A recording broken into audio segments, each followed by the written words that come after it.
Hello everyone, কেমন আছো তোমরা সবাই? আশা করছি সবাই খুব ভালো আছো। সো ফুড এসআই এক্সামের 3টে শিফট আজকে কমপ্লিট হয়েছে। যার মধ্যে যেটা প্রথম শিফট ছিল সেই শিফটের যে কোয়েশ্চেন পেপার সেটা হোয়াটসঅ্যাপে অনেকে আমাকে সেন্ড করেছে দেখলাম, বা বিভিন্ন গ্রুপেও ঘুরে বেড়াচ্ছে। তো এটা নিয়ে অনেকগুলো কোয়েশ্চেন মার্ক ক্রিয়েট হয়ে গেছে। তার মধ্যে যে কয়েকটা কোয়েশ্চেন আমার মনে হয়েছে যে তোমরা কন্টিনিউয়াসলি আমাকে জিজ্ঞেস করছো, আমার মনে হয় যে সেগুলোকে ট্যাকেল করা খুব দরকার আছে, কারণ কালকে আবার একটা এক্সাম আছে। আর আমি চাই না এই মুহূর্তে দাঁড়িয়ে কোনোভাবে ডিমোটিভেটেড হও এইসব বিষয় নিয়ে। না, প্রথমে আসি, এই 4টে কোয়েশ্চেনের উত্তর কিন্তু এই ভিডিওটার মাধ্যমে পেয়ে যাবে। সেটা হচ্ছে, প্রশ্ন কি সত্যি ফাঁস হয়েছে? পরবর্তীকালে কি হতে পারে, মানে যে যদি কোয়েশ্চেন ফাঁস হয়ে থাকে বা লিক হয়ে থাকে, তাহলে সেক্ষেত্রে পরবর্তীকালে তোমার কি করা উচিত, বা পরবর্তীকালে পিএসসি কি স্টেপ নিতে পারে, আর এখন তোমার কি করা উচিত, আর নর্মালাইজেশন কি হবে কিনা, কারণ কি 3টে শিফটের ডিফারেন্ট ডিফারেন্ট কোয়েশ্চেনের কিন্তু প্যাটার্ন এসছে। তো এই সমস্ত বিষয়টা নিয়ে কিন্তু ডিটেলসে ডিসকাস করবো। বাট ডিসকাস করার আগে না, আমি একটু জিনিস বলতে চাই। সেটা হচ্ছে, টোটাল ফর্ম ফিল আপ যদি দেখো, যেটা পিএসসি আপডেট দিয়েছে, প্রায় 13 লাখ ফর্ম ফিল আপ হয়েছে। তাহলে অ্যাপ্লিকেশন যদি 120 টাকা করে এভারেজ আমি ধরি, তাহলে টোটাল অ্যামাউন্ট হচ্ছে এইটা দাঁড়াচ্ছে। তার মানে পিএসসির কাছে এত পরিমাণ ফান্ড ছিল পুরো এক্সামটাকে কিন্তু সুন্দরভাবে কন্ডাক্ট করার।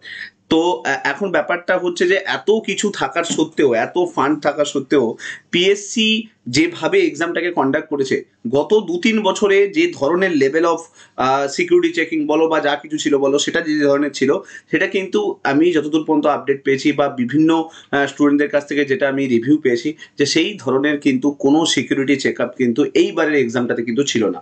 তো এখানে না মনের মধ্যে অনেকগুলো কোয়েশ্চেন মার্ক ক্রিয়েট হয়। যে প্রথম কথা, আমরা যে দুর্নীতির বিরুদ্ধে লড়াই করছিলাম, সেই লড়াইটা কতখানি সাকসেসফুল হবে, সেটা নিয়ে কিন্তু কোয়েশ্চেন মার্ক থেকে যায়। কারণ কি, যদি এক্সামটাকে ট্রান্সপারেন্ট করার পদ্ধতিটা নিয়ে আসতো, সত্যিকারের যদি নিয়ে আসতো, তাহলে প্রথম কথা তো কোয়েশ্চেন পেপার কিন্তু স্টুডেন্টদের দেওয়া উচিত ছিল, কারণ এটা 100% শিওর ছিল যে কোয়েশ্চেন পেপার লিক হবেই। কারণ কি, পরীক্ষা দেওয়ার সময় হতে পারে, কারণ কি এত বড় এক্সাম হতেই পারে, ওয়েস্ট বেঙ্গলে ইন্ডিয়াতে এরকম হবে না, এরকম কখনো হতে পারে না। তো কোয়েশ্চেন পেপার দিয়ে দিলে কোনো ইস্যু তো ছিল না, কোয়েশ্চেন পেপার দিয়ে দিত ট্রান্সপারেন্ট, ছেলেরাও এসে মিলিয়ে নিত যে বাড়িতে যে কত স্কোর হচ্ছে। তো ওটা করার দরকার ছিল, ওটা কিন্তু পিএসসি করেনি। তো ওখানে একটা কোয়েশ্চেন মার্ক কিন্তু বড়সড় থেকে যায়। সেকেন্ড হচ্ছে, যেটা করার দরকার সেটা হচ্ছে ট্রান্সপারেন্ট ওয়েতে কিন্তু এক্সামটাকে অর্গানাইজ করা।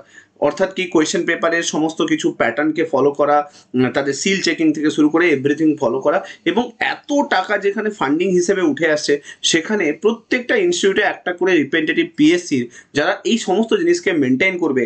তো সেগুলো দরকার ছিল। দেখো, এর আগে কিন্তু টেট এক্সাম হয়েছে, টেট এক্সামে 46 লাখ টোটাল যদি তুমি দেখো, এত বড় একটা রিক্রুটমেন্ট কিন্তু হয়েছিল, এবং এত স্টুডেন্ট কিন্তু রিক্রুটমেন্টে পার্টিসিপেট করেছিল, এবং তাদেরকে একদিনের টেটের যে বোর্ড, একদিনে কিন্তু এক্সামটাকে কন্ডাক্ট করিয়েছিল।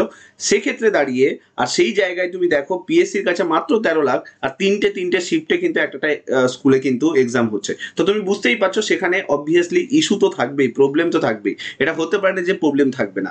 এরপরেও তোমরা দেখেছো নিশ্চয়ই, পিএসসি বিভিন্ন সময় বিভিন্ন ধরনের ইনস্ট্রাকশন দিয়েছে, নতুন করে বিভিন্ন ইনস্ট্রাকশন অ্যাড করেছে। যেরকম দেখবে, ইনস্ট্রাকশন যে অ্যাডমিট কার্ডের ওপরে কিন্তু সিগনেচার থাকতেই হবে অ্যাসিস্ট্যান্ট সেক্রেটারি, এটা ম্যান্ডেটারি করে দেওয়া হয়েছে। তারপর কোয়েশ্চেন পেপারকে নিয়ে যেতে দেবে না, বাড়িতে যাওয়ার সময় তোমাকে কোয়েশ্চেন পেপার হাতে দেবে না। তো এগুলো তো শো করায় যে পরবর্তীকালে হতে পারে ওখানে ট্রান্সপারেন্সির কিছু না কিছু অভাব হতে পারে। কালকে একটা আজ থেকে ধরো 7 মাস পরে বা 1 বছর পরে যখন রেজাল্ট বের করবে, তখন একটা স্টুডেন্ট বুঝবে কি করে যে সে কত স্কোর পেয়েছে বা পাবে? সেটা তো কোনো বোঝারই কোনো অপশন থাকলো না, তাই না? সো যাই হোক, যদিও যদিও এগুলোর ওপরে কিন্তু যথেষ্ট কোয়েশ্চেন মার্ক ক্রিয়েট হচ্ছে, সবাই বলছে। বাট ফার্স্ট শিফটের কিন্তু যত প্রবলেম কিন্তু ফার্স্ট শিফটে হয়েছে, ফার্স্ট শিফটের কোয়েশ্চেন পেপারটা কিন্তু রিলিজ হয়েছে। এবং দেখো, একটা ফরম্যাটে রিলিজ হলে না কিছু লাগতো না, মানে কি, ধরো কেউ একজন কোনোভাবে ছবি তুলেছে তাড়াহুড়ো করে হোক, বা জোর জবরদস্তি করে হোক, বা লুকিয়ে হোক, কোনো কিছু করে একটা ছবি তুলেছে, সেটা ভাবা যায়। কিন্তু তুমি একটা কথা ভাবো, একটা এক্সামকে খুব সুন্দর করে তাকে পিডিএফ ফরম্যাটে ছবি তুলে, পিকচার তুলে, তার মানে এটা 100% শিওর যে তুমি আগে থাকতে পিকচার তুলেছো। এটাও হতে পারে যে আগে থাকতে না হয়েও, বা পরীক্ষার সময়ও তাকে সুন্দর করে পিকচার তোলা হয়েছে। তার মানে কি, মোবাইল অ্যালাউ হয়েছে কোথাও না কোথাও, কোনো না কোনো ইনস্টিটিউশনে। তো এই জায়গাটাতে না বড় সড়ো কিন্তু এত যে কষ্ট করে ছেলেমেয়েরা পড়াশুনো করছে না, আমরা যে এত কষ্ট করে পড়ছে, সেখানে কিন্তু একটা পিএসসি কিন্তু কোয়েশ্চেন মার্ক করে দেয়। তো এটা পিএসসির না যথেষ্ট অযোগ্যতার কিন্তু একটা পরিচয় দেয়। এত টাকা এত ফান্ড পাওয়ার সত্ত্বেও একটা সরকারি প্রতিষ্ঠান যদি একটা ঠিক মতো করে এক্সামই কন্ডাক্ট না করে, যার মূল দায়িত্ব হচ্ছে এক্সাম কন্ডাক্ট করা, তাহলে আর কি বলা যেতে পারে বলো? এদেরকে কিছু বলার নেই, কারণ কি এরা কোনোভাবে এক্সামটাকে স্বচ্ছভাবে বলে বলে বলে বলে এতদিন আন্দোলন করে করেও কোনোদিন কোনো কিছু হয়নি।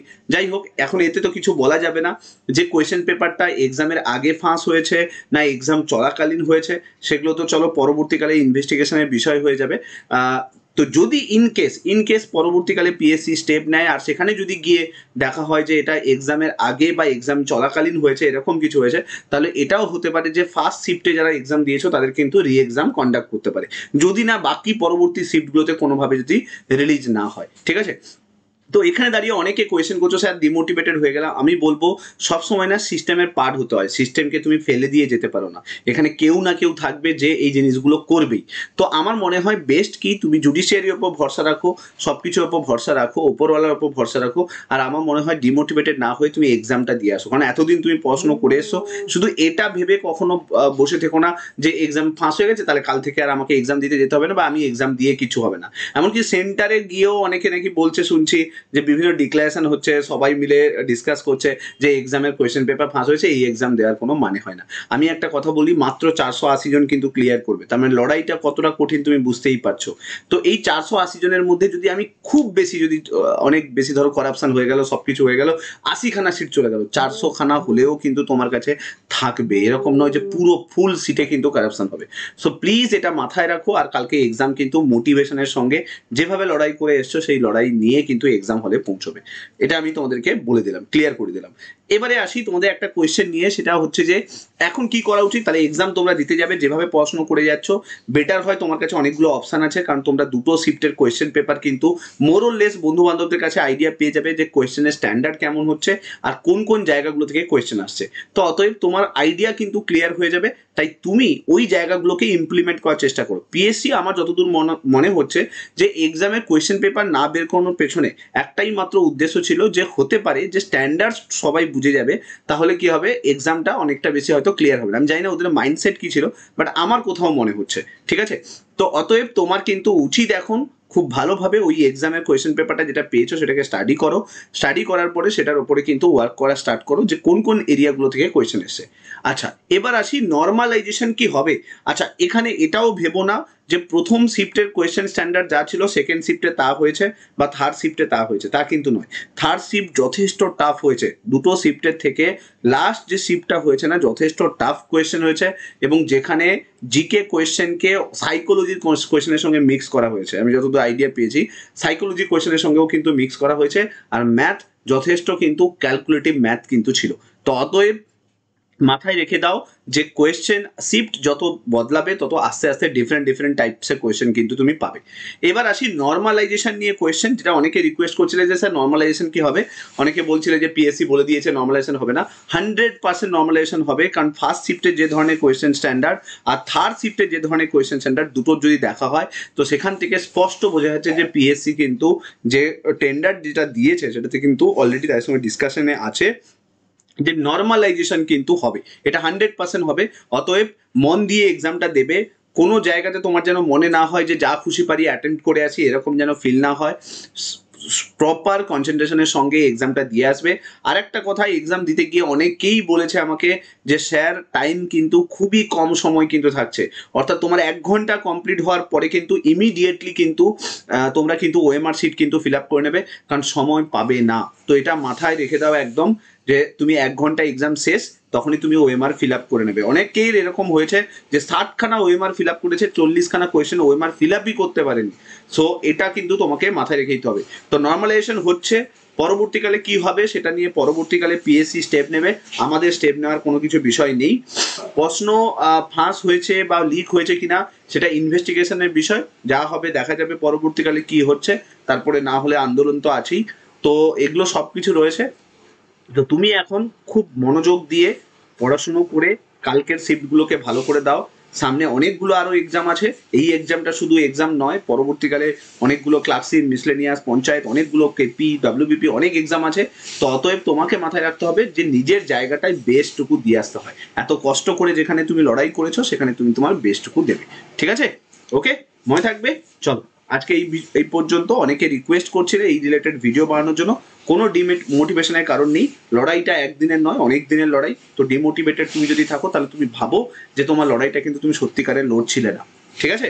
চলো, তো কালকে ভালো করে এক্সামটা দেবে, মন দিয়ে এক্সামটা দেবে। আর তারপরে এক্সাম কমপ্লিট হয়ে গেলে 17 তারিখে কিন্তু আমি তোমাদেরকে পরবর্তীকালে যা কিছু গাইডলাইন্স আছে সেটা কিন্তু বলে দেবো। আর খুব তাড়াতাড়ি আমি তোমাদেরকে জিকে পেপারটাও অ্যানালাইসিস করে দেবো। ঠিক আছে? Thank you so much. Next video তোমার সঙ্গে আবার দেখা হচ্ছে। এই ভিডিওটাকে সমস্ত বন্ধু বান্ধবদের সঙ্গে শেয়ার করে দাও, যাতে সবাই একটু অ্যাওয়ার হয়ে যায় আর সবাই যাতে একটু মন দিয়ে এক্সামটা দেয়। ঠিক আছে? চলো, টাটা।